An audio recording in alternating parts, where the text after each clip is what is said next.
ನಮಸ್ಕಾರ ವಿಶೇಷ ಕಾರ್ಯಕ್ರಮಕ್ಕೆ ಸ್ವಾಗತ. ಮಹಿಳಾ ಉದ್ಯಮಿಗಳಿಗೆ ರಾಜ್ಯ ಸರ್ಕಾರ ಸಚಿವೆ ಲಕ್ಷ್ಮಿ ಹೆಬ್ಬಾಳ್ಕರ್ ಅವರು ಗುಡ್ ನ್ಯೂಸ್ ಅನ್ನ ಕೊಟ್ಟಿದ್ದಾರೆ. ಖಂಡಿತ ಈಗ ಆಲ್ರೆಡಿ ಗೃಹಲಕ್ಷ್ಮಿ ಬಹಳಷ್ಟು ಮೆಚ್ಚುಗೆ ಪಡ್ಕೊಂಡಿರುವಂತಹ ಒಂದು ಯೋಜನೆ. ಕರೆಕ್ಟ್ ಆಗಿ ತಿಂಗಳು ಬರಲಿಲ್ಲ ಅಂದ್ರೂ ಕೂಡ 2 ತಿಂಗಳಿಗೊಂದ್ಸಲ 3 ತಿಂಗಳಿಗೊಂದ್ಸಲ ಗೃಹಲಕ್ಷ್ಮಿ ಬಂದರೂ ಕೂಡ ಜನರ ಮೆಚ್ಚುಗೆಯನ್ನ ಪಡ್ಕೊಂಡಿರುವಂತಹ ಒಂದು ಯೋಜನೆ.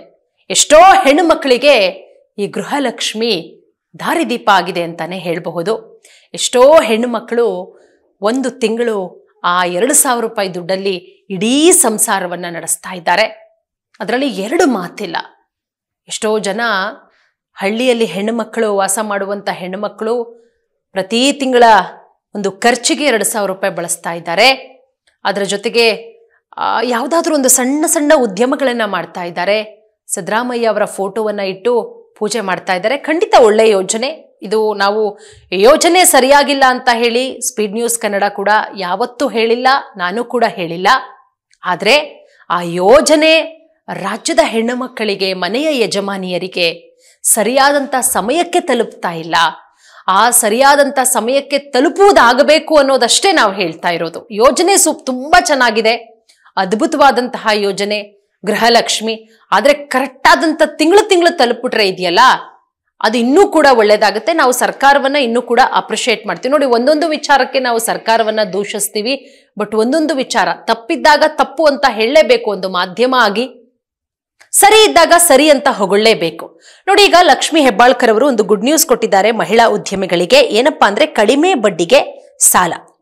ನೋಡಿ, ಸಣ್ಣ ಪ್ರಮಾಣದ ಉದ್ಯಮವನ್ನ ಮಾಡಬೇಕು ಅಂತ ಹೇಳಿ ರಾಜ್ಯದ ಸಾಕಷ್ಟು ಹೆಣ್ಣು ಮಕ್ಕಳು ತುದಿಗಾಲಲ್ಲಿ ನಿಂತಿರ್ತಾರೆ, ಕಾಯ್ತಾ ಇರ್ತಾರೆ. ಯಾವುದಾದ್ರೂ ಒಂದು ಉದ್ಯಮವನ್ನ ಮಾಡಬೇಕು, ಒಂದು 5-10 ಲಕ್ಷನ ಇನ್ವೆಸ್ಟ್ ಮಾಡಿ ನಮ್ಮ ಕಾಲ ಮೇಲೆ ನಾವು ನಿಂತ್ಕೋಬೇಕು ಅಂತ ಹೇಳಿ. ಬಡ್ಡಿ ತರಕ್ಕಾಗಲ್ಲ, ಕಷ್ಟ ಇರುತ್ತೆ.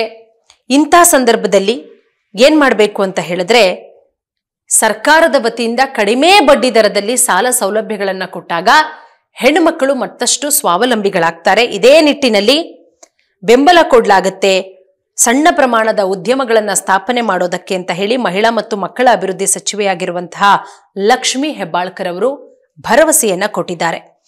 ಕರ್ನಾಟಕ ವಾಣಿಜ್ಯ ಮತ್ತು ಕೈಗಾರಿಕಾ ಮಹಾಸಂಸ್ಥೆ ಆಯೋಜಿಸಿದ್ದ ಅಂತಾರಾಷ್ಟ್ರೀಯ ಮಹಿಳಾ ಉದ್ದಿಮೆದಾರರ ದಿನಾಚರಣೆಯ ಸಮಾರೋಪ ಸಮಾರಂಭದಲ್ಲಿ ಮಾತನಾಡ್ತಾ ಈ ಒಂದು ಮಾತನ್ನ ಹೇಳ್ತಾರೆ. 5 ಕೋಟಿಯವರೆಗೆ ಮಹಿಳೆಯರಿಗೆ ಸಾಲವನ್ನ ಕೊಡಲಾಗುತ್ತೆ ಸರ್ಕಾರ, 3% ಬಡ್ಡಿ ದರದಲ್ಲಿ. ಗೃಹಲಕ್ಷ್ಮಿ ಯೋಜನೆಗೆ ಸರ್ಕಾರ ಈಗ ಆಲ್ರೆಡಿ 32,000 ಕೋಟಿಯನ್ನ ಇರಿಸಿದೆ. ಮಹಿಳೆಯರ ಅಭಿವೃದ್ಧಿಗಾಗಿ ಸರ್ಕಾರ ವಾರ್ಷಿಕ 52,000 ಕೋಟಿ ರೂಪಾಯಿ ಖರ್ಚು ಮಾಡ್ತಾ ಇದೆ. ಆ ದಿಸೆಯಲ್ಲಿ ಮಹಿಳೆಯರಿಗೆ ಮುಂದಿನ ದಿನಗಳಲ್ಲಿ ಕಡಿಮೆ ಬಡ್ಡಿ ದರದಲ್ಲಿ ಸಣ್ಣ ಪ್ರಮಾಣದ ಉದ್ಯಮಗಳನ್ನ ಮಾಡೋದಕ್ಕೆ ಸಾಲ ಸೌಲಭ್ಯಗಳನ್ನ ಕೊಡ್ಲಾಗತ್ತೆ ಅಂತ ಹೇಳಿ ಲಕ್ಷ್ಮಿ ಹೆಬ್ಬಾಳ್ಕರ್ ಹೇಳಿರುವುದು ಖಂಡಿತವಾಗ್ಲೂ ಕೂಡ ಖುಷಿಯ ವಿಚಾರ. ಈ ರೀತಿ ಸಣ್ಣ ಪ್ರಮಾಣದಲ್ಲಿ ಗೌರ್ಮೆಂಟ್ ಇಂದ ಸಾಲಗಳನ್ನ ಕೊಡೋದ್ರಿಂದ, ಕೆಲವೊಂದಿಷ್ಟು ಪ್ರಾಡಕ್ಟ್ಗಳಿಗೆ ಸಬ್ಸಿಡಿಯನ್ನ ಕೊಡೋದ್ರಿಂದ ಖಂಡಿತ ಒಳ್ಳೇದಾಗತ್ತೆ. ಅಂದ್ರೆ ಈ ಸಾಲಗಾರರ ಕಾಟ, ಅಧಿಕವಾಗಿ ಬಡ್ಡಿ ಕಟ್ಟಿ ಈ ಕಡೆ ಬಿಸ್ನೆಸ್ ಇಂಪ್ರೂವ್ ಆಗ್ಲಿಲ್ಲ ಅಂದ್ರೆ ಆ ಟೆನ್ಷನ್ನು ಯಾವುದು ಕೂಡ ಇರೋದಿಲ್ಲ. ಒಂದು ಒಳ್ಳೆ ಯೋಜನೆ ಆದಷ್ಟು ಬೇಗ ಕಾರ್ಯರೂಪಕ್ಕೆ ಬರಲಿ ಅನ್ನೋದು ಕೂಡ ನಮ್ಮ ಆಶಯ.